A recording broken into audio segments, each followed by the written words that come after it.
მე მინდა რომ ეს იყოს ცოცხალი საუბარი და არა რაღაცნაირი ლექცია. არ მოგერიდოთ, შემაწყვეტინოთ, თუ რაღაცა კითხვა გაქვთ ისეთი, რომელიც მნიშვნელოვანია გაგებისთვის, შემაწყვეტინეთ, არ არის პრობლემა, თუ რაღაცა ისეთი იქნება, რომელიც ცოტათი ცდება ჩემი მას ჩავინიშნავთ და გადავიტანთ ბოლოსთვის. და ასევე კითხვები თუ იქნება, ვიქნები მოხარული. იმიტომ კი არა რომ ნებისმიერ კითხვაზე შემიძლია პასუხის გაცემა, არამედ უფრო რომ ასე ვთქვათ დავახლოვდეთ და ვიცოდეთ თქვენი ინტერესები და თქვენი ასე ვთქვათ თქვენ რა გაღელვებთ, რა გაინტერესებთ ამ სფეროში. კი, არის რასაკვირველია, ჩვენ გვყავს თეოლოგები, რომლებიც სწავლობენ ჩაღრმავებულად, სწავლობენ თეოლოგიას, მაგრამ რა არის თეოლოგია საერთოდ, ხო? თეოლოგია გარკვეული აზრით, კი არა, უმთავრესი აზრით, ყველა ქრისტიანი არის მოწოდებული რომ იყოს თეოლოგი. ანუ ყველა ქრისტიანი,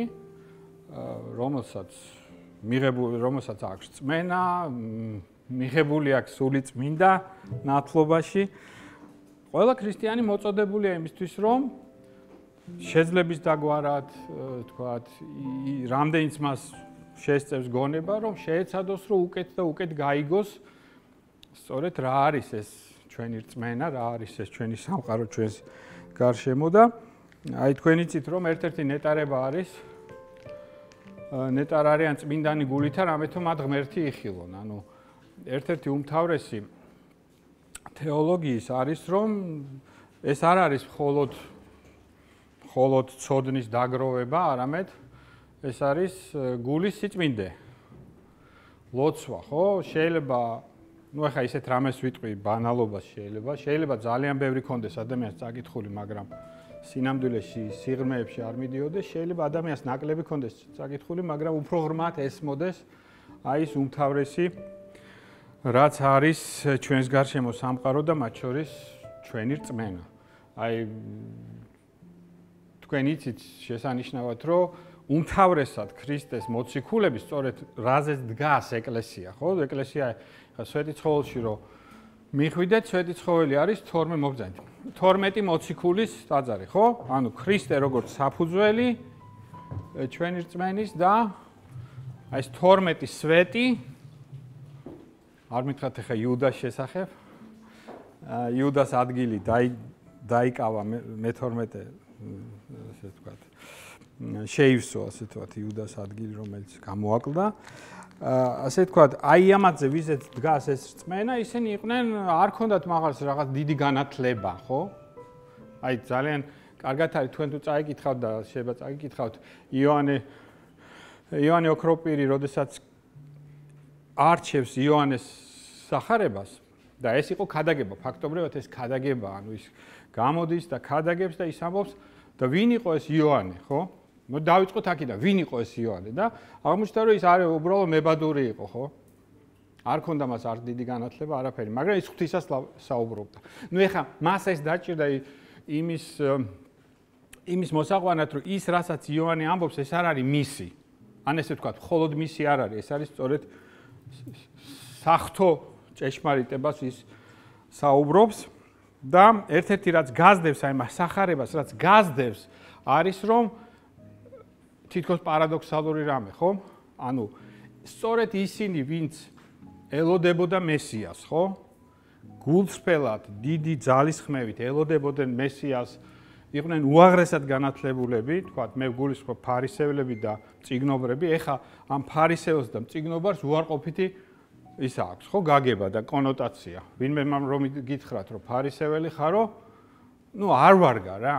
და მაგრამ სახარებაში ფარისეველს არანაირი უარყოფითი არ ქონდა. პირიქით, სწორედ ისინი იყვნენ ლიდერები, ასე ვთქვათ, ებრაელთა ერის და ებრაელთა რწმენის. სწორედ მათ უმეტესობამ ვერ დაინახა მესია. ჩვენი რწმენით ცხადია ხა. ჩვენი რწმენით, ქრისტიანული რწმენით და ეს გაზდევს თლიან სახარებას. იგივეა რომ არასხამენ ახალ ღვინოს ძველ მაშინ რა ქვია, ჭურჭელში და ასე შემდეგ, ხო? ძნელია, ძალიან ძნელია. რატომ არის ეს ძნელი? მოდი ახლა ცოტა ეს ამას ვიტყვი. ჩვენ გვაქვს ძალიან ისეთი ზუსტი ანდაზა ქართველებს. ჩვეულება რჯულზე უმტკიცესია. აქ არის პარადოქსი იმისა, რომ და ეს კარგად ქონდა, მე მქონდა ბედნიერება, მე რა მამარდაშვილის ლექციებზე დავდიოდი და მას ხშირად მოყავდა ეს ან პავლეს სიტყვები სახარების და მან თქვა ესეთი რამ, ნახეთ ესე იგი, რაზე გააკრეს ჯვარს ქრისტე, ანუ ქრისტე გააკრეს ჯვარს არა, მოდი ესე ვთქვათ. ადამიანს აქვს წარმოდგენა, ვინ არის და რა არის მესია. და როდესაც ის შეხვდა მესიას, ის არ დაემთხვა მის წარმოდგენას.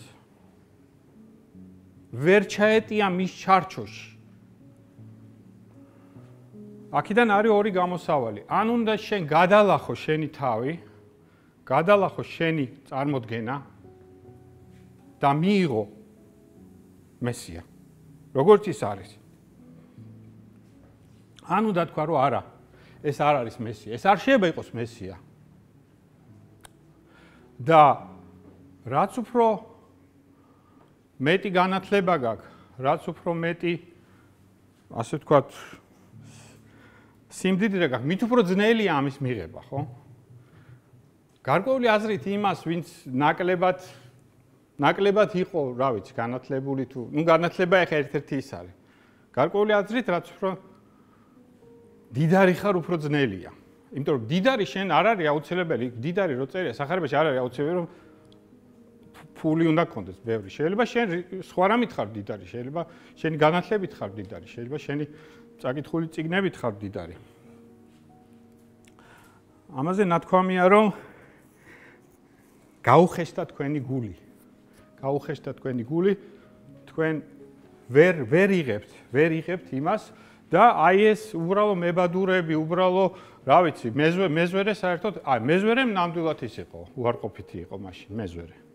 მეზვერე იყო ფაქტიურად მოღალატე.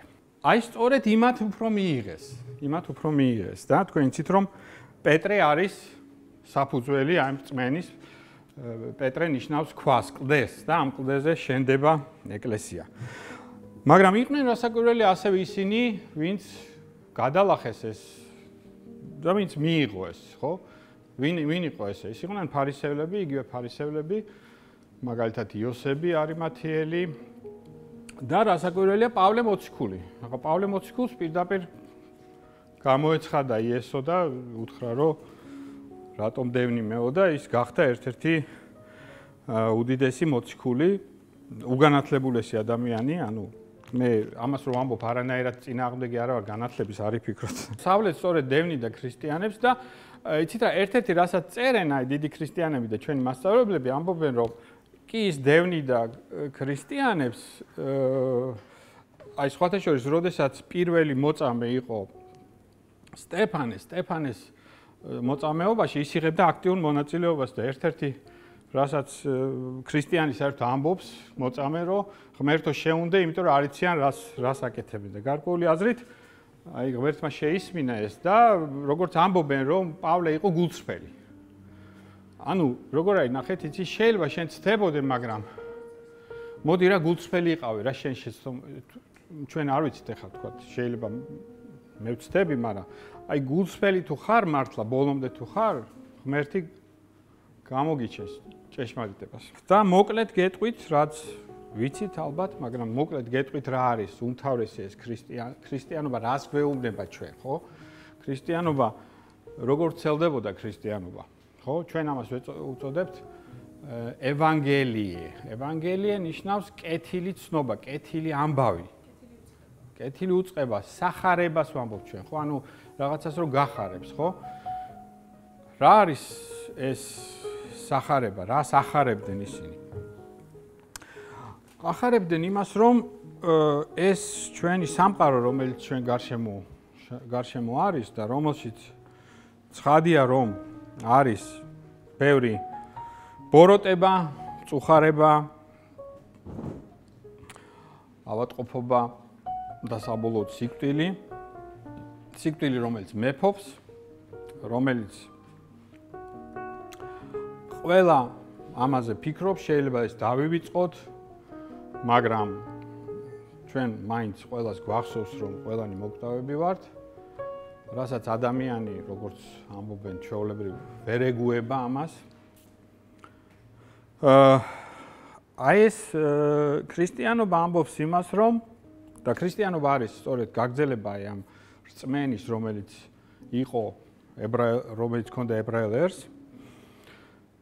ქრისტიანობა ამბობს, რომ ხო, ბოროტება არის ქვეყნად, არა იმიტომ, რომ ღმერთმა შექმნა ბოროტება და სიკეთე და ასე ვთქვათ, ან არსებობს ორი საწყისი, კეთილი და ბოროტი იმთავითვე. არა. თუ რამე არსებობს, ან არსობს, ეს არის ღმერთი, რომელიც არის კეთილი და რომელმაც შექმნა ყველაფერი და შექმნა ყველაფერი კარგად. შვენივრად, აი არის როგორ იწყება ბიბლია, რომ ღმერთი ქმნის და თვითონ, ასე ვთქვათ, თვითონ ამბობს, თვითონ ბეჭედს ასვამს, რომ ეს არის ყველაფერი კარგი და შვენიერი. ეს სიტყვა, რომელიც არის ძველი სიტყვა, ის კარგსაც ნიშნავს, შვენიერსაც ნიშნავს, რომ ეს ყველაფერი კარგად არის შექმნილი. ამაზე არ არის. აბა მაშინ საიდან არის ბოროტება და როდესაც მე მაინტერესებს ძალიან, თქვათ, ხშირად არის დებატები მორწმუნეებსა და ათეისტებს შორის, მეც ვქონია ესეთი დებატები და ძალიან ნორმალური ესეთი ძალიან კარგი ურთიერთობა მაქვს და ბევრი ჩემი მეგობარი ათეისტია. ერთ-ერთი მთავარი მათი არგუმენტი არის, რომ ღმერთი თუ არის ყოვლის შემძლე და ამავე დროს ყოვლის მცოდნე და ყოვლად კეთილი, აი როგორ მაშინ ბოროტებას როგორ რა გამართლება აქვს საერთოდ ბოროტების არსებობას. ცხადი ახლა მე ამაზე პასუხს თქვენ ვერ გაგცემთ. ეს საკმაოდ ესეთი კითხვაა. თუმცა ერთ-ერთი მთავარი რაც არის ის რომ აი იცით რა, მოკლედ რო ვთქვათ, აი ძალიან მოკლედ რო ვთქვათ, მე მაგალითად რო ვიცოდე, რომ ცოდნაც გქონდეს და ძალაც რომ გქონდეს, რომ თავიდან ავიცილო რაღაც დიდი უბედურება, ვთქვათ, ხო? ვიღაცები უნდა დაიხოცო, ვთქვათ, ბავშვები. და ამას არ ვაკეთებ. რასაკვირველია, ჩემზე იტყვით, რომ არა ვარ კარგი კაცი. მაგრამ არ შეიძლება ამის ესე გადატანა ამ ღმერთს. ეხლა ცოტა გადაუხვი ამ თემას, მაგრამ დაანებოთ. თავარი ის არის, რომ ქრისტიანული რწმენით ყველაფერი არის შექმნილი კარგად და კეთილად. მაგრამ არის ეს ყველაფერი არის დამახინჯებული. ანუ ყველაფერი ეს არის დამახინჯებული. ეს არის უმთავრესი, ეს თქვენ იცით, მაგრამ კიდე ერთხელ უმთავრესი რაზეც უნდა გავიგოთ. რომ აი ძველ ქართულ სიტყვა არის სოფელი, ესეთ სოფელია, ესეთ სიტყვა არის სოფელი. ეხლა სამწუხაროდ ამ სოფელმა უფრო, სოფელი გასაგებია რომ გაიგებს სოფელი, მას ნიშნავს, მაგრამ აი სოფელი ესე ან წუთის სოფელი, სხვათა შორის გენიალური თარგმანია ქართულად სიტყვა სოფხედველობა. აი მე ზუსტად ვეძებ ვინ ეს გერმანულიდან მოდის, Weltanschauung. სხვათა შორის ინგლისურათაც ვერ იტყვის. ხანდახან ინგლისელებიც ამ სიტყვას ხმარობენ. Weltanschauung, ანუ რუსულათაც კარგი თარგმანია, მირავაზრენია. აი სწორედ სოფელი აქვს თავარი, თქვათ, როგორ უყურებ ჩვენ ამ ქვეყანას, რომელიც ბერძნულად, ანუ საწყისე თქვენ იცით რომ სახარება ბერძნულად არის, იქ არის კოსმოს ქვია ამას, კოსმოს უტოს, ანუ სოფელი ეს კოსმოსი. და აი აქ ეს კოსმოსი, ეს სოფელი არის დაცემული. ანუ აქ შემოსული არის ბოროტება, დამახინჯება არის შემოსული რა, დამახინჯებულია ყველაფერი არა, ჩვენ ვხედავთ შვენიერებასაც ვხედავთ, ბუნების შვენიერებას, ყველაფერს მე როგორც მეცნიერი ვხედავ ბუნების კანონების შვენიერებას და შემდეგ რასაკვირველია ეს არის, მაგრამ ამავე დროს ყველაფერში არის შემოსული ეს ხინჯი, ეს დამახინჯება, ხო და სხვათა შორის აი ამაშია სწორედ როდესაც დიდი მასწავლებლები წმინდა მამები ლაპარაკობენ ბოროტებაზე და ბოროტ ძალაზე, აი ბოროტს არ აქვს თავისი არსი. ესე იგი ბოროტი იმ თავითვე არ არსებობდა, ხო? საიდან არის ბოროტება? ბოროტება არის საიდან? ბოროტება დაკავშირებულია თავისუფალ ნებასთან. ბოროტება იღებს იმას, რაც ღმერთმა შექმნა და მას ამახინჯებს. აი ნებისმიერი ცოდვა, რაც თქვენ უნდა აიღოთ, ნებისმიერი ცოდვა. თქვათ, არა კაცკლა, ანუ არ უნდა გაბრაზდე. არა იმრუშო. თქვათ, ყველაფერი არის, ყველაფერი ნებისმიერი ცოდვა ჩვენი, ნებისმიერი არასრულყოფილება არის რაღაცის დამახინჯება, რაც თავისთავად არ არის ცუდი, არ პირიქით კარგია ყველაფერი, ხო? აი მაგალითად შეიძლება სასმელი ღმერთისგან არის, ხო? წყალი და ღვინო ღმერთისგან არის, მაგრამ მე შეიძლება თუ ეხა დავიწყე ზედმეტისმა და ლოცობა ცუდია, ხო? განრისხება კარგია, თუ მე განრისხდი საკუთარ თავზე, საკუთარ ცოდვაზე, ეს კარგია, მე თუ ისა მაქვს, მაგრამ თუ მე განრისხდი მოყვასზე, ეს ცუდია. იგივე არის, თქვათ, რუშობა, ხო? ეშმაკს არ შეუქმნია სიყვარული, ხო? მაგრამ თუ შენ ეს სიყვარული ასე თქვა დაამახინჯე, მიიღებ რუშობას, თქვა, სიძვას. და ასე შემდეგ. ანუ ერთ-ერთი აი მე იქაც თქვი, ერთ-ერთი ჩემი საყვარელი თეოლოგი ალექსანდრე შმემანი, მე-20 საუკუნის უდიდესი თეოლოგი, ის ამბობს ეს დრამეს, რომ თვით ის რაც 60-ში გაიგო ადამა და ევამ, რომ იქნებით როგორც ღმერთები,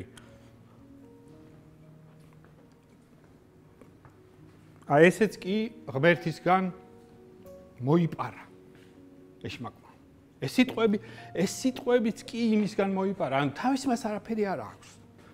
დიახ, და აქ მივიდივარ ჩვენ თემას, დიახ, ღმერთმა შექმნა ყველაფერი და შექმნა ადამიანი შექმნა როგორც გვირგვინი, ასე ვთქვათ, ქმნილების, როგორც მეფე ყველაფრის, რომელმაც უნდა სწორედ ითანამშრომლოს ღმერთთან, არა, ამ სამყაროში. ადამიანი სწორედ არის ის, ვინც აკავშირებს ერთმანეთს, ამასოფელს და ღმერთს. იმიტომ რომ მას აქვს ეს უნარი, რაც არ აქვს, თქვათ, სხვა ქმნილებას. იმისაც რომ ღმერთი დიახ, რომ ადამიანი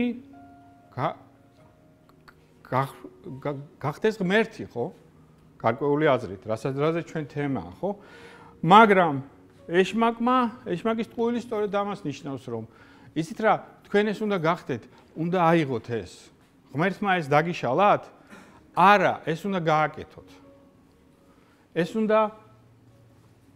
უნდა შეჭამოთ ეს ხილი უნდა შეჭამოთ. ნახეთ როგორ არის? აი როგორც ამბობენ ახლა ამას რასაც გეუბნებით. როდესაც ამბობენ, აი ამ ჭამაში, ხო? როდესაც ის შეჭამა ეს ხილი, ხო? აი თითქოს რა არის ახლა ბოლო გაეკეთებია ღმერთს ესეთი ღობე, რომ ვერ მისულიყო იმ ხემდიან. რაღაცა ხო, მაგრამ ამაში ძალიან ღრმა სიმბოლოებია და ძალიან ღრმა გაგება უნდა ამას, ხო? რა იყო ადამიანის ცხოვრება 60-ში? ადამიანის ყველა ნაბიჯში, ყველა მოქმედებაში, ყველა სუნთქვაში, ჭამაში, სმაში, ყველაფერში იყო ღმერთი. ანუ დავამთავრე ერთად. ყველაფერში იყო ღმერთი, ანუ აი ამ ცხოვრებას ქვია ღვთისმიერი ცხოვრება, ანუ ევქარისტიული ცხოვრება. ევქარისტია ნიშნავს მადლს, მადლობას, მადლიერებას.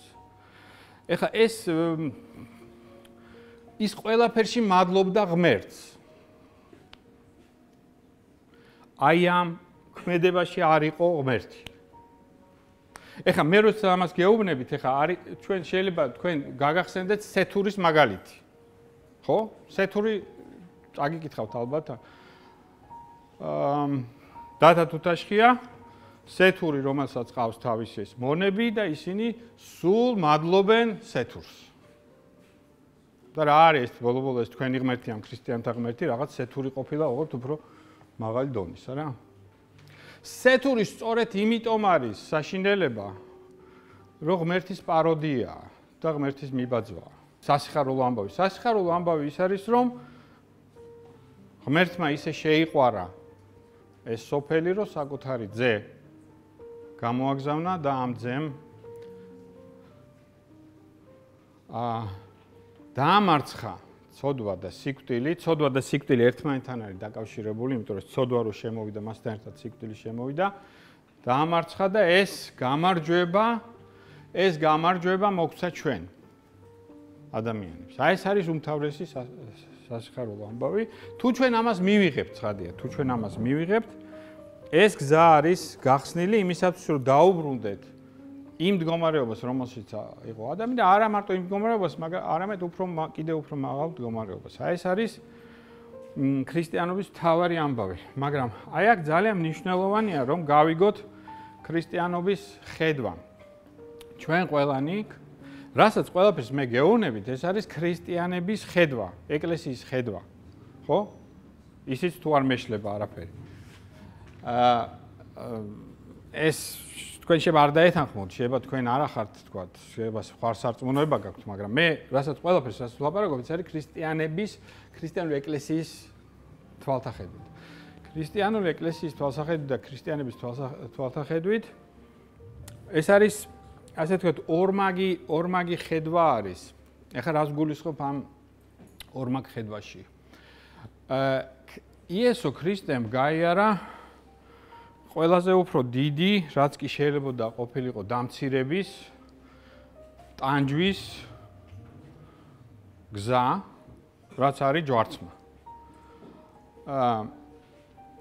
და როდესაც იესო თავის მოწაფეებს ეუბნება, თქვენ მე არ გპირდებით, რომ დალხენილად იცხოვრებთ.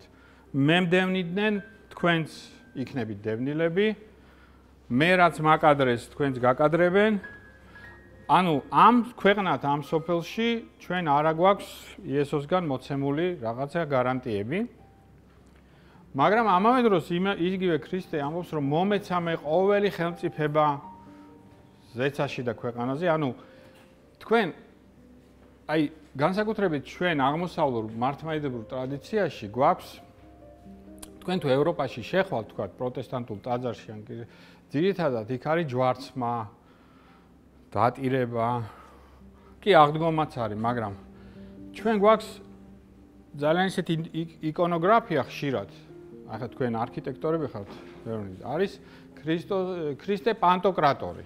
პანტოკრატორი ნიშნავს მეფეთა მეფე, ანუ რომელიც არის ყველაფრის მეფე, სწორედ სახარებისეული. ანუ ერთდროულად ჩვენ ვამბობთ, რომ მესია იესო ის აწამეს და ჯვარს აცვეს და მან გაიარა ეს ყველაფერი სტანჯვა, დამცირება, მათ შორის ღვთისგან მიტოვებულობა.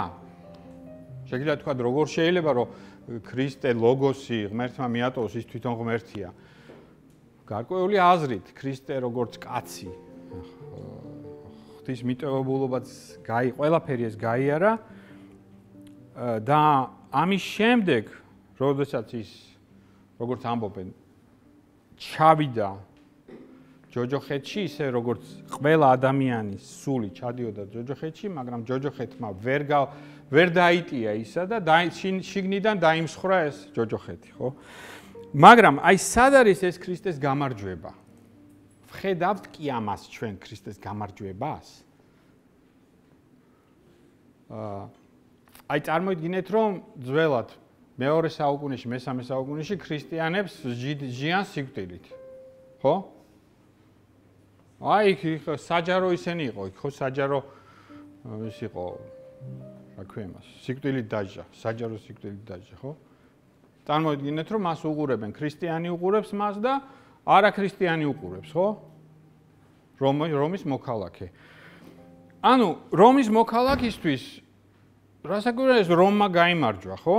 იმიტომ რომ რომის კანონებით საერთოდ ქრისტიანებს არ ქონდათ უფლება არსებობის. ის დააპატიმრეს, კი ბატონო, იყო სასამართლო პროცესი, მიუსაჯეს სიკვდილი და დასაჯეს სიკვდილით, ხო? ნუ გასაგებია რა, გაიმარჯვა რომ. მაგრამ ქრისტიანის აზრით არა. იმან გაიმარჯვა. იმ გიორგიმ გაიმარჯვა, იმ აი თქვენ გინახავთ ხატები, ხო? რომ გიორგი კლავს ურჩხულს. ეს არ არის ჩვეულებრივი ისა, რა ქვია, ფიზიკურად ამ ქვეყნად ის კლავს ურჩხულს. ზოგიერთ ხატებში ის კლავს იმპერატორს დიოკლეტიანეს.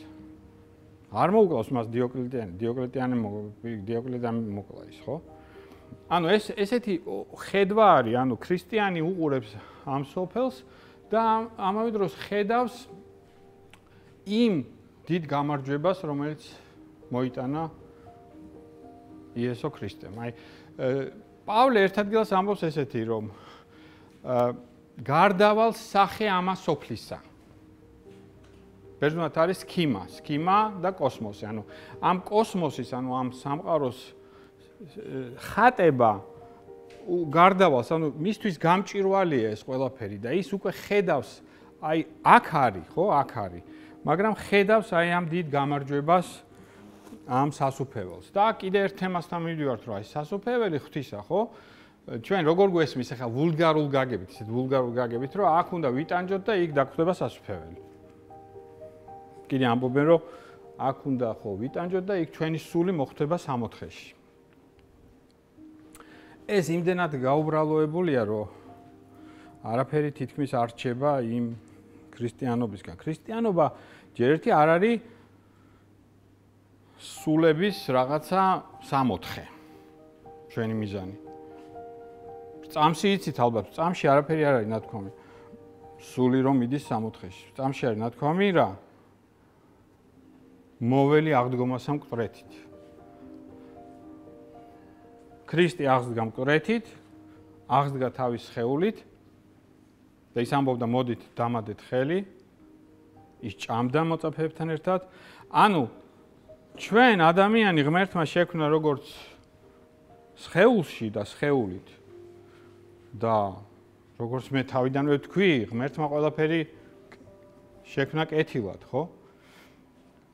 ამიტომ ჩვენ მოველით აღდგომას მკვეთრით. რასაკვირველია, ეს სხეული არ იქნება ის ჩვენი ესეთი სხეული, როგორც ჩვენ გვაქვს, სხვანაირი იქნება, მაგრამ ეს არის სწორედ ქრისტიანობა.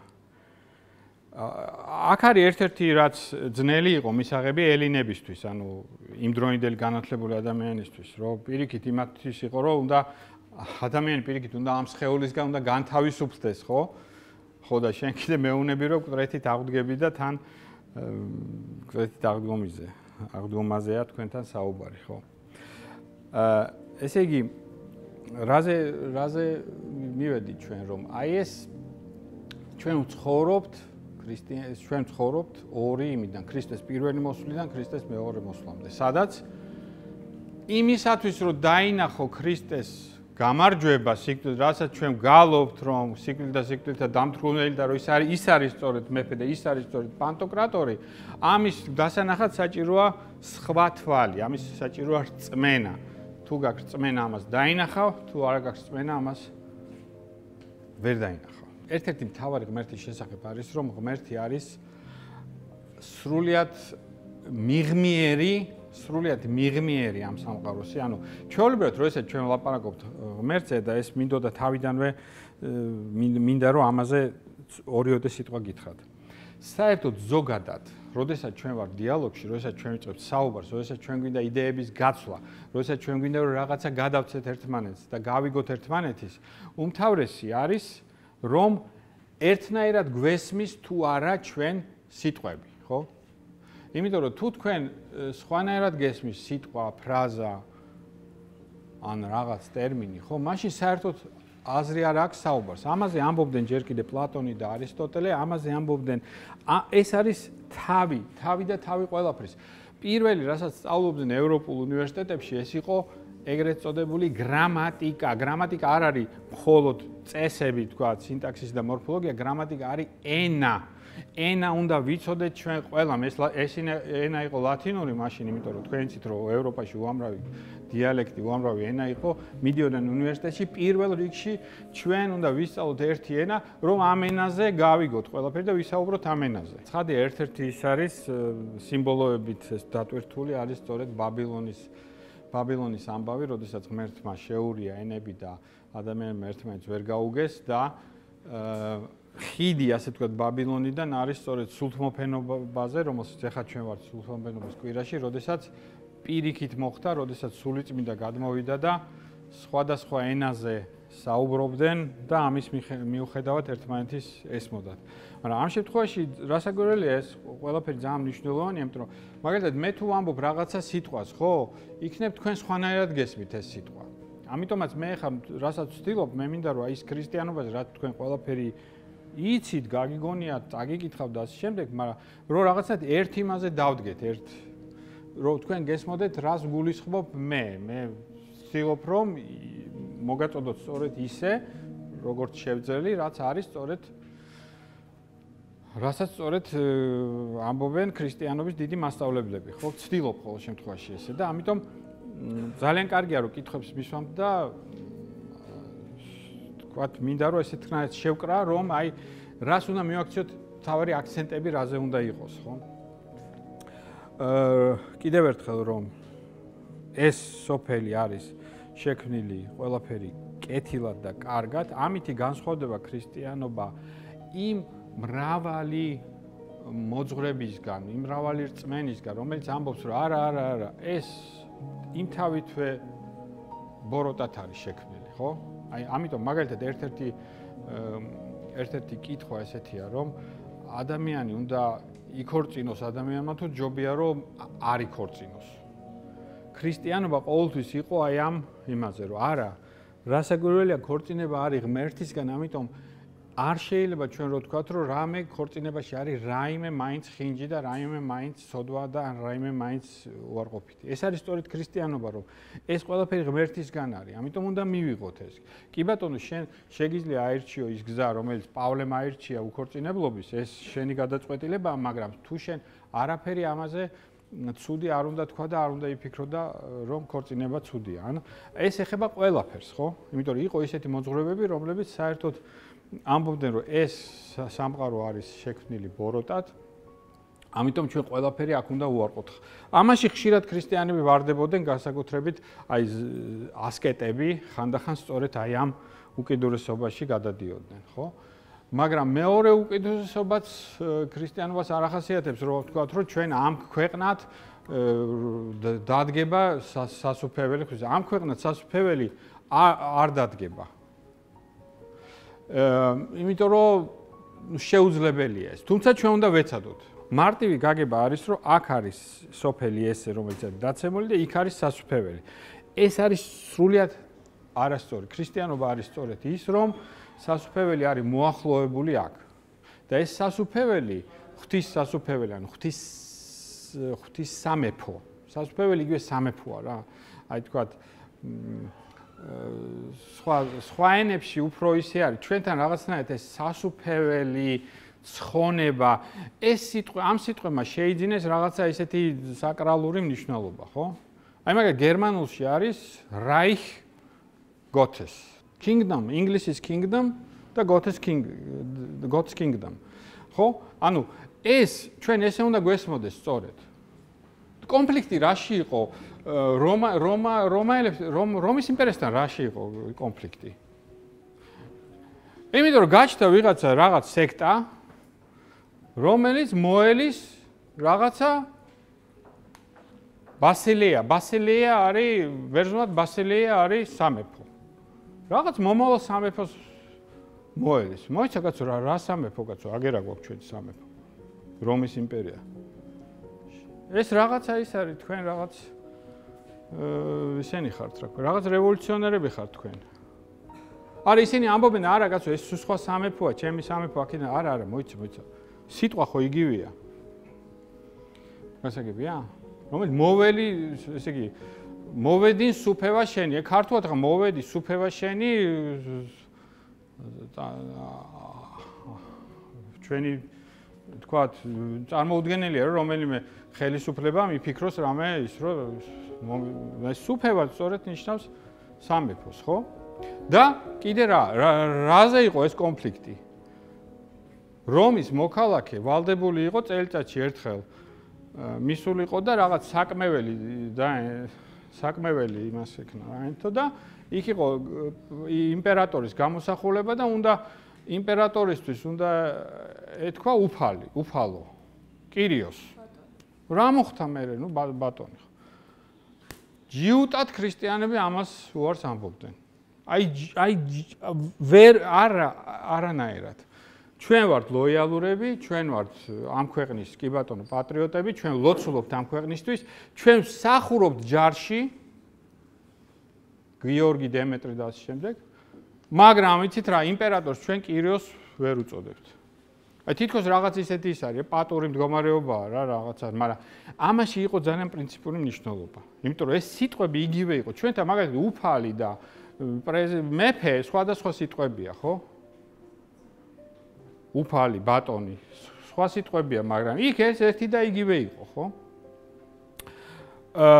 და აი ეს სასუფეველი ღვთის არის პარალელურად არსებობს ამ ქვეყნიურ სამეფოებთან, ამ ქვეყნიურ ცხოვრებასთან, პარალელურად აქვე არის უკვე. ეს არის ძალიან მნიშვნელოვანი, იმიტომ რომ შენ ვერ მოგინდება ის რაღაცა სხვა, თუ შენ აქვე არ აგაქვს ეს მოცემული რაღაცაში, ხო? შეიძლება რომ ვინმე შეგიყვარდეთ, თუ არ გინახავთ საერთოდ. აი მე რომ მოგიყვეთ მაგალითად, რომ აი ძალიან კაი გოგოა ვთქვათ, ან ძალიან კაი ბიჭია. შეგიყვარდებათ? წარმოუდგენელი რამეა, ხო? რაღაცა მაინც ხო უნდა, სურათი მაინც ხო უნდა ნახო რა. თუ გახსოვთ იმისი, რა ქვია. როგორ იწყება ჯადოსნური ფლეიტა მოცარტის. სურათს აჩვენებენ რა. სურათი მაინც უნდა ნახო, რომ შეგიყვარდეს, მოგინდეს რაღაც, ხო? ანუ და აი ეს არის სწორედ ეკლესია, ხო? ეკლესია არის სწორედ აი ეს სასუფეველი, რომელიც ემოსულია უკვე აქ, ხო? აი ხა მე ვიყავი ეკლესიაში და სწორედ მღვდელმა იქადაგა, რომ ეს არის ეკლესიის დაბადების დღე, სულთმოფენობა. აი ამითი დაიწყო სწორედ ეკლესია. და ქრისტიანობა არის ერთადერთი, ასე ვთქვათ, რწმენა, რომლის რწმენის სიმბოლოში არის, რომ წამს ეკლესია. რას ნიშნავს წამს ეკლესია? თქვენ ამბობთ, რომ წამს თბილისის უნივერსიტეტი? რა რწმენა უნდა თბილისის უნივერსიტეტში? ვიცით, რომ არსებობს ეს თბილისის უნივერსიტეტი. ხო არ არის თქვენ კრედოში ეს? საქმეც იმაშია, რომ ეკლესია არ არის მხოლოდ ორგანიზაცია, მხოლოდ ადამიანების კრებული, მხოლოდ ქრისტიანთა კრებული. ეს არის ქრისტიანთა კრებული, რომელშიც არის სული წმინდა. აქ არის ეს სული წმინდა. შეიძლება ეს ძალიან ძნელი დასანახი იყოს, განსაკუთრებით ზოგიერთ მღვდელს თუ უყურებთ. მაგრამ ქრისტიანთა რწმენით ესე არის. ხო, ეს აქ არის.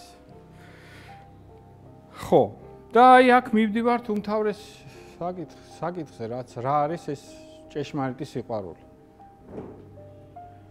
პავლე მოციქული ამბობს, რომ თუ მე არ ვიცი მთები გადავატრიალე, ისეთი რწმენა მაქვს, მთელი ჩემი ქონება გავეცი და ასე შემდგომ, სიყვარული თუ არა მაქვს, მე არაფერი არა ვარ. და შემდეგ ის ამბობს რა არის სიყვარული, რომ სიყვარულს ჭეშმარიტი საღვთო სიყვარული, ხო?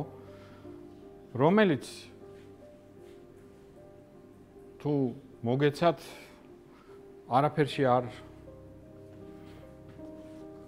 აგერებათ, თქვათ. ეს არის სიყვარული და უმთავრესი სიხარული რაც არის აი ქრისტიანებში, რომ აი ეს ღმერთი, რომელსაც ყველაფერი შექმნა, რომელიც არის ყოვლად ძლიერი, ყველაფრის შემოქმედი, ყოველთვის ხედველი და ყოვლად მოწყალე, ის არ არის რაღაცა ის რასაკვირველია მიუწვდომელია ჩვენი გონებისთვის, შეუცნობელია, ღმერთი არის შეუცნობელი თავის არსში, ეს ძალიან მნიშვნელოვანი. აი ის არის არა გულგრილი, არა ნეიტრალური, არა რაღაცნაირი ცივი, არამედ ის არის სიყვარული, თანაც ისეთი სიყვარული, რომელსაც ჩვენ ვერც კი წარმოვიდგენთ, ვერც კი დავიტევთ. და ეხლავე ამაზე წერენ სწორედ მოციქულები, განსაკუთრებით იოანე მოციქული, რომელიც ამბობს, რომ უმთავრესი არის სიყვარული, უნდა გიყვარდეთ მოყვასი და უნდა გიყვარდეთ ღმერთი. თუ ჩვენ უახლოვდებით ღმერთს, ჩვენ ასევე უახლოვდებით ერთმანეთს. ესეთი ის არის ცენტრი და რომლიდანაც ესეთი სხივები გამოდიან. თუ ჩვენ ღმერთისკენ მივდივართ, ჩვენ აუცილებლად უნდა ერთმანეთი დავუახლოვდეთ და მოყვასის სიყვარული სწორედ ესეც როგორ გვესმის ჩვენ მოყვასის სიყვარული. ანუ ვინ არის მოყვასი? აი ჩვენ ქრისტეს იესოს იგავში არის, სამარიტელის იგავზე არის, რომ აი როდესაც მას ეკითხებიან, მას უნდათ რომ გამოსცადონ, აი ვინ არის შენი მოყვასი? კი, გასაგებია რომ წერია წერილში რომ უნდა გიყვარდეს მოყვასი, მაგრამ ვინ არის ეს მოყვასი? შენიანია მარტო, შენი რწმენის ადამიანია და საოცარი ის, რასაც იესო ყვება სამარიტელზე, ხო? იმ სამარიტელს არანაირი არ ქონდა არც ვალდებულება, არც ტრადიცია, არაფერი არ ეუბნებოდა მას, რომ მას უნდა, ასე ვთქვათ, დახმარების ხელი და სიყვარული გამოეჩინა აი ამ ადამიანისთვის გაჭირვებულისთვის. ხომ არ არის ისე, რომ შენ გიყვარვარ მე, როგორც მაგალითად გიყვარს მარწყვი. აი რას ნიშნავს, რომ მე მიყვარს მარწყვი? მე მინდა რომ ის ავიღო და შევჭამო. ანუ მე მინდა რომ ეს მარწყვი გავითავისო, ხო? რომ ჩემი გახდეს მთლიანად, ხო? მე თუ მინდა რომ ეს ჩემი ვინც მე მიყვარს რომ ის ზუსტად მოვირგო და ზუსტად ისეთი იყოს როგორც მე მინდა, ეს არ არის ჭეშმარიტი სიყვარული. ჭეშმარიტი სიყვარული არის როგორც შენ ის გიყვარს, როგორიც ის არის. თუნდაც მისი ნაკლით, თუნდაც მისი ყველაფრით და არა იმიტომ რომ შენ რაღაცას მისგან მოელი ან მისგან რაღაც გინდა, არამედ აი ესეთი უანგარო სიყვარული. საერთოდ სიყვარულზე ძალიან ძნელია საუბარი, მაგრამ ჩვენ უნდა გვახსოვდეს, რომ ის გამოცდილება, ვისაც აქვს, ვისაც ქონია ესეთი შეხება. იცით რა, ჩვენ ყველას გვაქვს გარკვეული გამოცხადება, ხო? გამოცხადება არის ბუნებრივი გამოცხადებაც არის, თქვათ. შეიძლება გამოცხადება იყოს ყველგან, ეს გამოცხადება ბუნებრივი, თქვათ. შეიძლება შენ ბუნებას რო უყურებ, მის მშვენიერებას, მზის ჩასვლას ან ამოსვლას, ან მეცნიერი თუ ხარ და თუ შენ შეიძლება იქ დაინახო ეს, მაგრამ არსებობს ასევე პირდაპირი გამოცხადება, როდესაც გარკვეული რაღაც აზრით სწორედ ეს ღვთიური შეგეხება შენ ღვთის მადლი, შეგეხება სულიწმინდა და აი ვისაც ქონია ესეთი გამოცდილება, ყველას ეს არ არის მარტო დამოკიდებული წმინდა ცხოვრებაზე, იყვნენ ძალიან წმინდა ადამიანები, რომელსაც არ ქონდათ, იყვნენ ნაკლებად წმინდები, რომელსაც ეს მოცემული ქონდათ, მაგრამ ისინი სწორედ ამბობენ, რომ ეს ისეთი სიყვარულია, რომელიც ასე ვთქვათ, აი თითქმის ძნელია ამის ატანა, ასე ვთქვათ, აი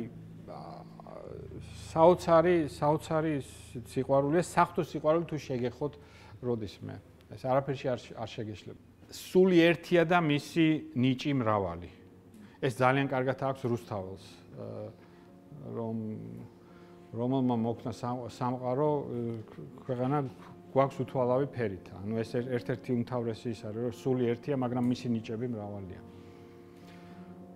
ხო, აი ეს დაახლოებით რაც მინდოდა მე თქვა, სიყვარულამდე ცოტა მივედით, მაგრამ თემა საკმაოდ ისეთია, გასაშლელია. რა არის ჭეშმარიტი და საღვთო სიყვარული, რომელიც აუცილებლად დაკავშირებულია მოყვასის სიყვარულთან და სწორედ უნდა გვესმოდეს რა არის მოყვასი, ვინ არის მოყვასი და უნდა სწორედ ვეძიებდეთ ჭეშმარიტ საღვთო სიყვარულს და აი სწორედ იმ პავლეს სიტყვებში ნათქვამი, რომ წინასწარმეტყველებაც ყველაფერი გარდავა და სიყვარული დარჩება საბოლოოდ ასე ვთქვათ, სასუფეველი სწორედ არის სიყვარულის სამეფო, სადაც არის წმინდა და სუფთა ასეთი სიყვარული და სიხარული.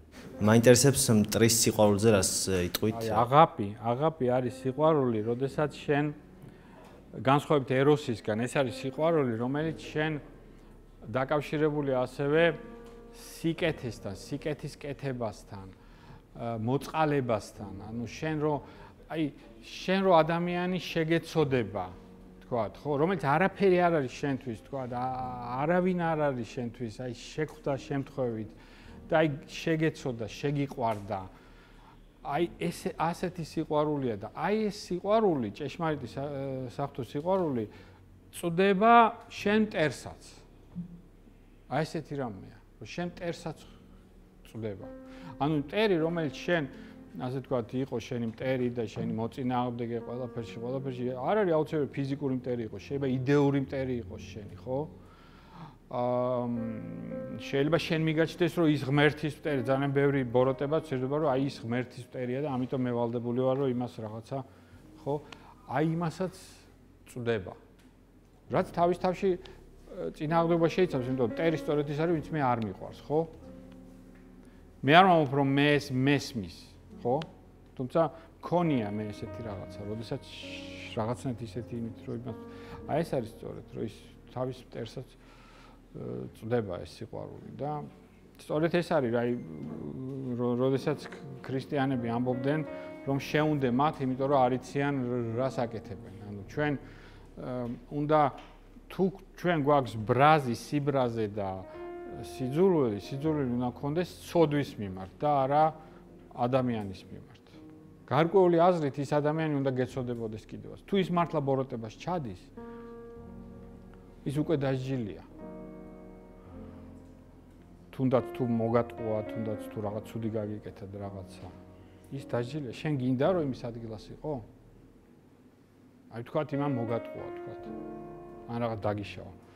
აი შენ გინდა რომ შენ იმის ადგილას იყო და ის შენ ადგილას. ხო არ გინდა? მაგრამ ეს სიყვარული წვდება იმასაც. განხრთობაზე რო არის საუბარი, ანუ უკვე ვახსენეთ, რომ ღმერთთან მიმსგავსება საჭიროა, მაგრამ არ უნდა გავყეყეჭდეთ ისეთ დონეზე, რომ თავი თქვათ ღმერთად ვიგნოთ, ხო, რა თქმა უნდა. აი ამ განხრთობის და მიმსგავსების თემაზე მინდა რა ერთი-ორი სიტყვა გითხრათ, რითი შევძლებთ, როგორ შევძლებთ, რომ მიმსგავსოთ ღმერთს მაქსიმალურად სიყვარულში. ადამიანი შექმნილია ხატად და მსგავსად ღვთისა. ეს მხოლოდ ადამიანზეა ნათქვამი. მხოლოდ ადამიანზეა ნათქვამი. არც ერთ სხვა ქმნილებაზე არ არის ნათქვამი, არც ანგელოზე, არც ცხოველზე. და გარკვეული აზრით ეს რაღაცნაირი კრედიტიც არის ჩვენთვის, ხო, ჩვენ უნდა სწორედ ვეცადოთ, რომ მართლა ჭეშმარიტად გავხდეთ ასეთი ხატება და მსგავსება ღმერთისა. ნუ ცხადია, განხრთობა არ ნიშნავს, რომ ჩვენ წარმოვიდგინოთ, რომ თითქოს უკვე განხრთობაში ვართ, ან ქრისტიანობა პირიქით, ქრისტიანობა არის საკუთარ, ასე ვთქვათ, საკუთარ თავზე მუშაობა და საკუთარი თავის გაუმჯობესება, ხო? გარკვეული აზრით, ახლა ჩვენ შეიძლება ახლა არ მინდა ბანალურად რო ვთქვათ, რომ საკუთარი ცოდვების ხედვა. თუმცა ეს არის სწორედ რა, იმიტომ რომ როგორც ამბობენ, რაც უფრო ადამიანი უფრო და უფრო უახლოვდება ღმერთს, მით უფრო ხედავს თავის არასრულ ყოფილებას და თავის ბიძს. და განხრთობა ის არის, რაზეც უნდა ჩვენ ვიმუშავოთ. საერთოდ რა არის ქრისტიანობა არის აი დასავლეთში იყო ესეთი კამათები, რომ ძალისხმევა მთავარი თუ ღვთის მადლით ცხონდებით ჩვენ თუ ჩვენი ძალისხმევით, ხო? ნა, უმთავრესად რასაკვირველია ხა ეს ცხადია რომ ღვთის მადლით ცხონდებით, მაგრამ აი რა მნიშვნელობა აქვს ჩვენ ასე ვთქვათ ესე ძალისხმევას.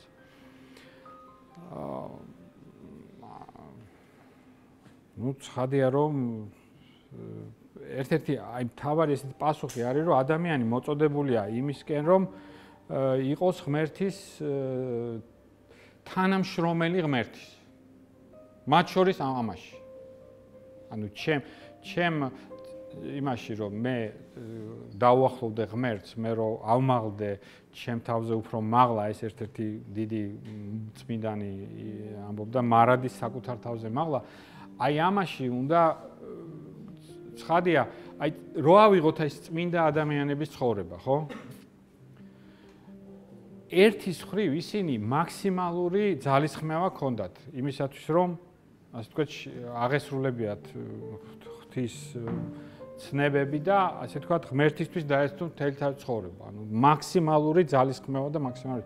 მეორე ხრივ, მათთვის რო გეკითხა, რომ აი შენ ამ შენი ძალისხმევით მიდიხარ წინ, ამ შენი ძალისხმევით ცხონდები, ისინი გეტყვიან, რასაკვირველია არა. მე არაფერი, მხოლოდ ღვთის ძალით და ღვთის მადლით. ანუ საერთოდ აი ქრისტიანული თეოლოგია ეს არის განსხვავებით თქვათ ფიზიკისგან და მათემატიკისგან და მეცნიერებისგან, ეს არის შენ რაღაცნაირად ის საფრთხო ჭეშმარიტებები, რომლებიც ჩვენ არა თუ ის არ არის რაციონალური და აბსურდულია, აი თქვათ გაგიგონიათ ალბათ ტერტულიანეს ამ უთქვამს, რომ წამს რადგან აბსურდიაო. გაგიგონიათ? არ უთქვამს. ტერტულიანემ თქვა ესეთი რამე, რომ იმის მიუხედავად, რომ ეს აბსურდულია, რომ ქრისტე თქვა აღდგა, რომ ქრისტე მოვიდა მონის სახით, რომ ჯვარს მე მაინც წამს, ხო? და ამიტომ თეოლოგია არის და ქრისტიანობა არის ის, რომ შენ ეს ერთად შეეცადრო ერთად ეს გეჭიროს. აი მაგალითად, აი ავიღოთ სამება, ხო? ბოლო-ბოლო მითხარით, ღმერთი ერთია თუ სამია, რასაკვირველია ღმერთი ერთია. მაგრამ ამავე დროს ნებისმიერი ესეთი მცდელობა, რომელიც ეს ერთიანობა, აი ბოლომდე მieყვანათ ეს ღმერთის ერთიანობის აზრი, თქვათ, ხო? ვიღებთ წვალებლობას. მაგალითად, არიოზის წვალებლობა არის, რომ ეს ერთი ღმერთი მამაა. და ქრისტე არის უდიდესი ის, მაგრამ არ არის. ან მაგალითად სხვა რომ ღმერთი ერთია, უბრალოდ სხვადასხვა სახით გვეცხადება. ესეც უარყო ეკლესიამ, ხო? გარკვეული აზრით ეს მე ესეთი ტერმინი, რომელიც იყო ეს ტერმინი, მაგრამ ესეთი ტერმინი ჩამოქნეს თუ რაღაც გააკეთეს, რომელიც არის ჰიპოსტასი. იმის რომ ჰიპოსტასი რომ ხაზი გაესვათ, რომ არა, ძე არის ძე, მამა არის მამა, ძე არის ძე, სულწმიდა არის სულწმიდა, ამავე დროს ეს არის ერთი ღმერთი. ანუ ეს რაც ჩვენ გონებაში იგივეა ქრისტეში, ხო? ქრისტე ღმერთი და კაცი, ხო? აი ადამიანი ან ვარდება ერთ უკიდურესობაში, რომ არა, ის ღმერთია და ეს ადამიანობა მოჩვენებითი, ან პირიქით, რომ აი ძალიან კაი კაცია და ეს აი ეს არის სწორედ თეოლოგია, რომ შენ ერთად შეეცადო, რომ ესე გეჭიროს ის, რაც აღემატება ჩვენ რაციოს. ის კი არა, რომ არა რაციონალური, არამედ რაციოზე კიდევ უფრო მეტია და ესეც უნდა იყოს, ეხლა რატო უნდა იყოს? აი, სანამ რომ მეუბნებიან, რომ ეს თქვენი სარწმუნოება ისეთია. აბა სარწმუნოება, სადაც ყველაფერი დაალაგებული იქნება და ყველაფერი გასაგები იქნება, თქვენ მიიღებთ ამ ასეთ სარწმუნოებას? რატო უნდა იყოს ყველაფერი გასაგები და დასაგები, თუ ჩვენ ვამბობთ ღმერთი, რომელიც არის უსასრულოდ უფრო ბრძენი, ვიდრე ჩვენ ვართ. ქართულ დამწერლობაში ესე ღრმად გადგმული ქრისტიანული რელიგიის საწყისები მაინტერესებს, არის თუ არა სხვა დამწერლობაც ანალოგიური, სადაც ესეთი დიდი დოზით არის თვითონ რელიგია და თვითონ ხანთან დაკავშირებით მაინტერესებს უფრო მეტი რაღაც ინფორმაციები მოვიძიე, მაგრამ თვითონ ხანთან დაკავშირებით აი ქრისტიანული ასპექტით რომ განმარტება გააკეთოთ. საერთოდ ქართული ამბანი ერთ-ერთი უძველესი ამბანია და ის არსებობდა ჯერ კიდე ქრისტიანობის მიღებამდეც. როგორც მე ვიცი არქეოლოგებისგან, არის ნამარხებში არის, თქვათ იმ ფენაში, რომელიც ნამდვილად მეორე საუკუნის ან უფრო ადრეული, უკვე არის ეს ქართული ანბანი და ეს კავშირი ქართულ ანბანს ქრისტიანობასთან რასაკვირველია არის, მაგრამ ბატონო? ხუცური ცხადია, ხუცური, ხო. ათაშორის ესეთი დიდი თეოლოგი იყო, ფლაროვსკი, მე-20 საუკუნის უდიდესი მართლმადიდებელი თეოლოგი და იმას აქვს ესეთი ის, რომ აი ეხლა როდესაც თქვენ ცდილობთ, რომ ბერძნული ენა, თქვა და ელინისტური კულტურა და ბერძნული ენა რაღაცნაირად ქრისტიანობა მისგან გამოყოთო, ისევე როგორც ებრაელი ერის ისტორია და ებრაელი ენა, ასე ვთქვათ, ღვთის განგებით მოხდა ეს და ღვთის განგებით არის გარკვეული აზრითო, რასაკვირველია, ბერძნული ენაც ღვთის განგებით იყო გამორჩეული ენა, ამ ენაზე დაიწერა სახარებაო და ქართული ენაც ცხადია, რომ ღვთის განგებით გვაქვს სწორედ ეს ენა და ეს დამწერლობა და ალბათ არის ამაში რაღაცა საიდუმლოებები ჩამარხული, რაც მნიშვნელოვანია. თქვენ თეოლოგი ხართ და არქიტექტურასთან შეხება არ გაქვთ, ხო? თქვენ ვისაუბრებთ განხეთქილებაზე და ჩემი აზრით შემოქმედების უნარი, რაც უფალმა ადამიანს მისცა და მისი გამოყენება არის ერთ-ერთი მთავარი რამ, რაც ადამიანს ეხმარება განხეთქილებისკენ. და თვითონ უფალიც არის შემოქმედი. და ჩვენს როგორც არქიტექტორები, ფერმწერები, მხატვრები და შემდეგ ალბათ ამაზე უნდა დავფიქრდეთ, რადგან შემოქმედების უნარი სხვა არსებას ამ ქვეყნად არ აქვს, მხოლოდ ადამიანს აქვს. თქვენი აზრი მაინტერესებს ამ შემთხვევაში ამ თემაზე. რამდენად ახლო არის განხორციელებასთან შემოქმედების უნარი თვითონ შემოქმედება. აი, როდესაც ჩვენ ვამბობთ, რომ ხატად და მსგავსად არის შექმნილი, ერთ-ერთი რასაც ჩვენ ამაში იგულისხმება, ეს არის შემოქმედება. ღმერთი არის შემოქმედი და სწორედ ადამიანიც არის შემოქმედი. ეხლა რაც შეეხება არქიტექტურას, ეხლა არქიტექტურაში მე არ მიმუშავედ რაღაცა, მაგრამ ერთი არის, რომ ეს არის იერუსალიმის ტაძარი და მისი სიმბოლიკა, რაც მნიშვნელოვანია თქვენთვის. და რაც ასევე ძალიან მნიშვნელოვანია ქრისტიანობაში, რომ იცით როგორ არის, აი იონეს სახარებაში არის, რომ როდესაც იესო ესაუბრება სამარიტელ ქალს, ის ეკითხება, რომ აქაც ჩვენები ამბობენ, რომ აქ არის უნდა ვილოცოთ, თქვენ ამბობთ, რომ იერუსალიმში სინამდვილეში რომელია სწორი და ქრისტე ეუბნება, რომ მოვა დრო და უკვე მოსულიც კი არის, მოსულია, როდესაც არც აქ და არც იქ, არამედ სულითა და ჭეშმარიტებითა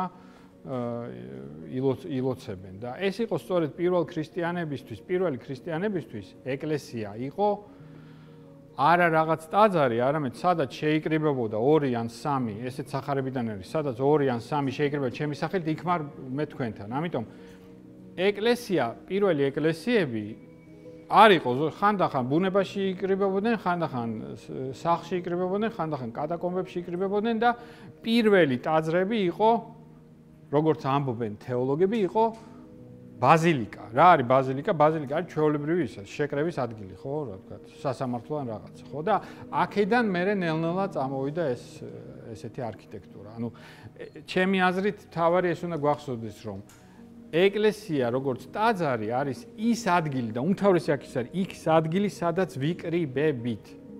და ეს ყველაფერი ამას ემსახურება. შეკრების ადგილია. რაც ნიშნავს ბერძნულად ეკლესია. მოგესალმებით, მაინტერესებს თქვენი მოსაზრება აი სადგადის ხვარი ხატს, კერპს და აი სურათს შორის. ანუ როდის ხდება სურათი, ხატი და პირიქით, ანუ კათოლიკური დამოკიდებულება, მართლმადიდებლური და აი კერპ თაყვანისმცემლობასთან რა კავშირი აქვს ამ ყველაფერს? მადლობა. რა არის ხატი? ეს იყო საკმაოდ დიდი დებატების, მათ შორის თეოლოგიური დებატების საკითხი. იყო რომის იმპერიაში, ანუ აღმოსავლეთ რომის იმპერიაში, რასაც ჩვენ ბიზანტიას ვეძახით, ესეთი ხატმებრძოლეობა, ასეთი და ეკლესიამ დაიცვა სწორედ ხატები და ხატის თაყვანისცემა. და ეს ხატი მხოლოდ ჩვენ ტრადიციაში არის, როგორც ხატი, ხო? და მე ახლა ამაზე რასაკვირველია ვერ გაგცემ სრულყოფილ პასუხს, მაგრამ ერთი რამე უნდა გვესმოდეს, რომ ხატი ეს არ არის უბრალოდ რაღაცის ილუსტრაცია რა, მოდი ესე ვთქვათ. ხატი არ არის ილუსტრაცია. კი, დასავლეთ ეკლესიაში, ვთქვათ, კათოლიკურში, მათ შორის ვთქვათ, ლუთერი ისე არ ებრძოდა ხატებს და ფრესკებს, როგორც კალვინი მაგალითად. მაგრამ ის მაინც ილუსტრაცია რაღაცის. ჩვენთან ხატი არ არის ილუსტრაცია. ხატი არის სიმბოლო ამ სიტყვის უმთავრესი გაგებით. ის ასე ვთქვათ, ის გვაკავშირებს რაღაცასთან. სიმბოლო ხო იცით, საიდან მოდის სიტყვა? სიტყვა მოდის ესეთი, რომ აი ქვა რო გავტეხო მე, ვთქვათ და ერთი ნაწილი თქვენ რომ მოგცეთ, მეორე მე რო დავიტოვო. ხო, ეს არის ნიშანი. შეიძლება ჩვენ შევხვდეთ რაღაცა მრავალი წლის შემდეგ, ან შეიძლება ჩვენი შვილები შეხვდნენ და ერთმანეთს რო დაადებენ, უეჭველია სწორედ ეს არის. სიმბოლო სწორედ ამას ნიშნავს, რომ ეს თქვათ, მაკავშირებს რაღაც სხვასთან. და მაკავშირებს, იმიტომ რომ იმ სხვას უშუალოდ ვერ ვეხები, თქვათ, ხო? აი მაგალითად, რატომ არის პური სიცოცხლის სიმბოლო? ჩვენ ახლა ისე ვერ ვგრძნობთ. ძველად უფრო იყო ეს. პურმა შეიძლება სიცოცხლე გადაარჩინოს, ხო? ადამიანს არ აქვს პური, შიმშილობს და შენ მიცემ პურს, შენ მას აძლევს სიცოცხლეს. და როესაც ჩვენ ვამბობთ, რომ ქრისტე არის პური, თქვათ. ძველ ადამიანს უფრო ესმოდა ეს სიმბოლო. ან წყალი მაგალითად, ხო? წყალი არის სიმბოლო, სიცოცხლის სიმბოლოა, განწმენდის სიმბოლოა, ხო? ქრისტე ამბობს, მე შენ მოგცემ წყალს, რომელიც იდენს უსასრულოდ, ხო? ანუ ეს სიმბოლო არის ისეთი რაღაც, საერთოდ ეს ძალიან დიდი თემაა, სიმბოლოს თემა, მე უბრალოდ გირჩევთ, რომ ჩაუღრმავდეთ ამას, რა არის სიმბოლო. ჩვენ არასწორად გვესმის რა არის სიმბოლო. ჩვენ გვესმის აი სიმბოლურად დამისხი. ესე იგი ცოტა დამისხი, ესე იგი სიმბოლო არ არის რეალობის ანტინომი, არანაირად. პირიქით. ეს უბრალოდ გირჩევთ, რომ სიმბოლო რა არის, ამაზე იფიქროთ და კიდე მოიწვიოთ ვინმე, ვინც ჩემზე უკეთ შეიძლება გახსნას ეს თემა. მე მაინტერესებს აი იოანეს ახარებაში ნიკოდიმოსთან საუბრის რაღაცა გახსნა, ესეთი ღრმად თეოლოგიური არის და ეს ხელახალი დაბადების იდეა, რომ უფრო გაგვიმართოთ და კიდე მეორე კითხვა მაქვს, ესეთი ათეისტებისთვის ასევე საყვარელი შეკითხვა არის, რომ რატო არის ბიბლია ან ძველი აღთქმის ღმერთი ასეთი სასტიკი და სისხლიანი და ამაზეც მაინტერესებს თქვენი კვესა. ნიკოდიმოსი ეუბნება იესო, რომ თუ ხელახლა თუ არ დაიბადე, ისე არაფერი არ გამოვა, ხო? ნიკოდიმოსი ეუბნება, როგორ არის შესაძლებელი, რომ ხელახლა, გასაგებია, რომ მას ესმის ეს ყველაფერი, ხო? ეს ხო, მაგრამ აქ საუბარია ხელმეორედ დაბადებაზე, რაც ჩვენ გვაქვს სწორედ ნათლობაში, ხო? რა არის ნათლობა? ნათლობა არის, რომ ჩვენ ახლა ისე ვერ აღვიქვამთ ამ ნათლობას, ხო? წინათ როგორ იყო ნათლობა, ხო? ადამიანი თუ მიიღებდა ამ წმენას, ის იყო ეკლესიაში, ემზადებოდა ნათლობისკენ და შემდეგ მიიღებდა ნათლობას. ნათლობა რა იყო, რომ თუ თქვენ წაიკითხავთ ნათლობის იმას თვითონ ლიტურგიულ ტექსტს ნათლობისას, ის არის, რომ ადამიანი კვდება და ხელახლა იბადება. ანუ კვდება ამ სოფლისთვის, რომელიც არის ცოდვასაში და რომელიც დგას და იბადება ახალი ცხოვრებისთვის, მას აცმევენ თეთრ, ჩვენთანაც არის ხა მიტკალი თუ მიიტანე. აცმევდნენ თეთრს, ის იყო უკვე ახალი და ის ხდებოდა უკვე შეუდგებოდა ქრისტეს, ხო? მაგრამ ამ ქვეყნად არის ეკლესია არის მებრძოლი ეკლესია, ხო? ეკლესია არის მებრძოლი, ანუ შენ ებმები ფაქტიურად ბრძოლაში, ომში. და შენ კვდები და ხელახლა იბადები. ხა ამაზე რა ვიცი, ბევრი შეიძლება ალბათ, მაგრამ ჩვენ გამოვეცით სხვათა შორის ეს წყლითა შმემანის წიგნი არის წყლითა და ამითი ცეცხლით, ხო? შმემანის ისა. ნათლობის საიდუმლოებაზე და მე რა ვიცი, მე გირჩევთ საერთოდ. შმემანი იყო რუსი ემიგრანტების ოჯახში დაბადებული, რომელიც თავის დღეში რუსეთში ვერ ჩამოვიდა, ამერიკაში და საერთოდ აი ეს ემიგრანტები, რომლებმაც დატოვის ძალიან დიდი წვლილი შეიტანეს მართლმადიდებლურ თეოლოგიაში. საერთოდ მართლმადიდებლური თეოლოგია აყვავება იყო მე-20 საუკუნეში. იმიტომ რომ ძალიან მძიმე წლები გამოიარა მართლმადიდებლობამ და ასეთი მცდელობა, რომ ასე ვთქვათ, დაუბრუნდეთ თანამედროვე ენაზე. საერთოდ რა არის, იცით, თეოლოგია არის განსხვავებით მეცნიერებისგან, მეცნიერება ქვემოდან ზემოთ მიდის, ხო? უფრო და უფრო მეტ ცოდნას ვაგროვებთ და თეოლოგია პირიქით არის. ჩვენ მიგვაჩნია, რომ სულიწმინდა რომ გადმოვიდა, ჩვენ მოგვეცა ყველაფერი, წმენა. გაგიგონიათ თქვენ, რომ ის რაც ჩვენ ახლა მე-4 საუკუნეში შეიქმნა ეს დოგმატები და ეს ისა, ხო? გაგიგონიათ ალბათ, ხო? კაბადოკიელებმა და იქ ორიგენელი იმათმა ჩამოაყალიბეს. არ არის ეგრე, ნახეთ, აი თანამედროვე, აი ისე კვლევარები, სახარების ამბობენ, რომ პირველივე დღიდან ეს ისტორიკოსები უმთავრესი რაც ქრისტიანებს ჰქონდათ პირველივე დღიდან ქადაგებისა იყო სამი რამე. ესე იგი ინგლისურად არის DDR. ესე იგი სიკვდილი რომ იესო ნაზარეველი მოკვდა ის რომ ის იყო ღმერთი divinity ის ღმერთი იყო და აღდგომა. ანუ ღვთაება რომ ის იყო კაცი და ღმერთი ეს პირველ იმ თავითვე იყო ეს რწმენა რომ ის შემდეგ მოკვდა და აღდგა. ეხლა ნახეთ როგორ არის ბასილი დიდი წერს რომ მე უდიდესი თეოლოგი მე ის ქრისტიანულ ოჯახში იზრდებოდა მესამე საუკუნის ბოლო მეოთხეს დასაწყისი ის რაც მე ოჯახში ბებია ჩემა რა რწმენაც მომცა აი ის რწმენა მაქვს მე ეხლაც ანუ რწმენა იგივეა უბრალოდ თეოლოგია არის ამ რწმენის ადამიანის ენაზე გადმოცე როგორ გადმოვცეთ ეს რწმენა ეს არის თავი ეს არის თეოლოგია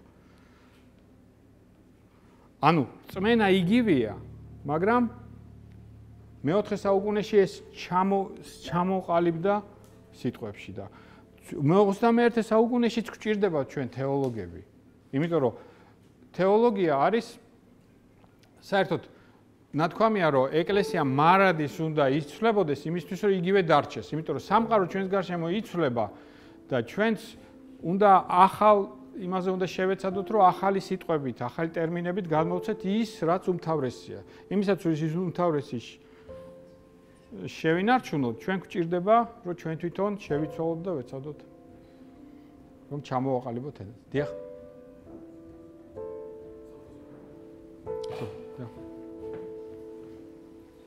ხო რა იყო კითხვა ბოდი შევა ვერ უპასუხებო ბოლოს რაზე ხო ნიკოდიმოსთან ხო მეორე ხო ეს ერთი ძალიან დიდი თემა არის თქვა როგორ უნდა გავიგოთ ეს რომ ესეთი სასტიკი ესე თქვათ ჭყალებში ესეთი სასტიკი ღმერთი რომელიც ამბობს რომ აი თქვენი ქანანეველებთან უნდა ამოწყვეტოთ ყველაფერი პირუტყვის და ბავშვების ისა ეს არ არის ესეთი ადვილი გასაგები ამაზე შეგიძლიათ წაიკითხოთ ლიტერატურა ну ერთ-ერთი მთავარი რაც მინდა თქვა რომ ჩვენ არ შეიძლება რომ ესეთა თქვათ უშუალოდ ეს გადავიტანოთ პირდაპირ ჩვენი გაგებები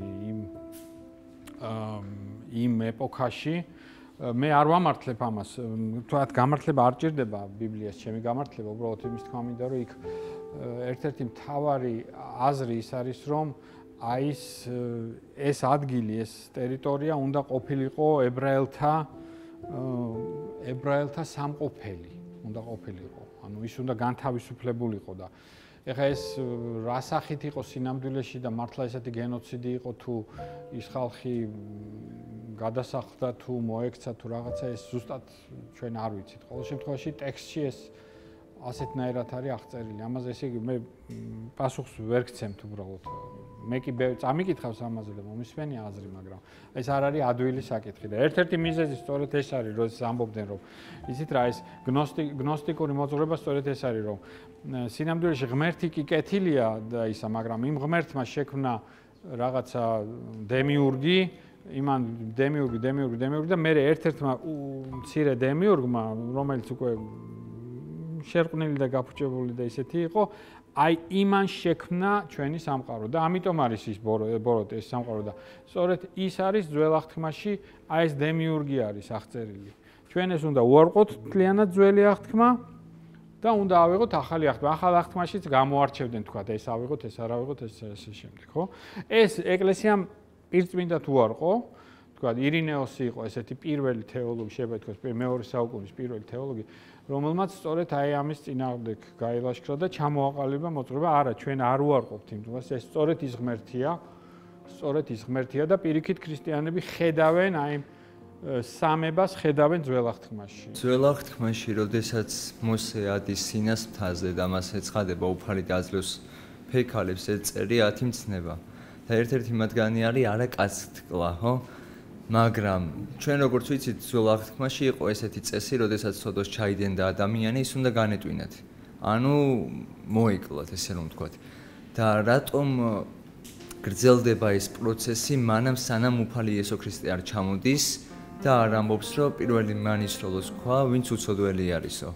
რატომ არ გააცნობიერა ხალხმა ის ერთ-ერთი მცნება იმათიდან, რომელიც მოიხსენიებდა იმას, რომ არ უნდა მოეკლათ კაცი, ანუ ადამიანი, ზოგადად მკვლელობა რომ არ იყო მისაღები.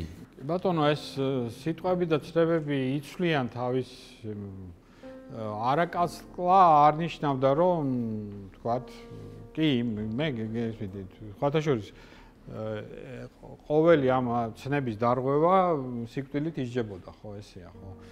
ანუ არაკაცკლა არ ნიშნავდა იმას, რომ სიკვდილით არავინ არ უნდა დავსაჯოთ, ხო? და ჩვენ გვაქვს ეს ძველახტბაში, მაგრამ ახლა იესოს დროს უკვე ეს არ სრულდებოდა, ხო?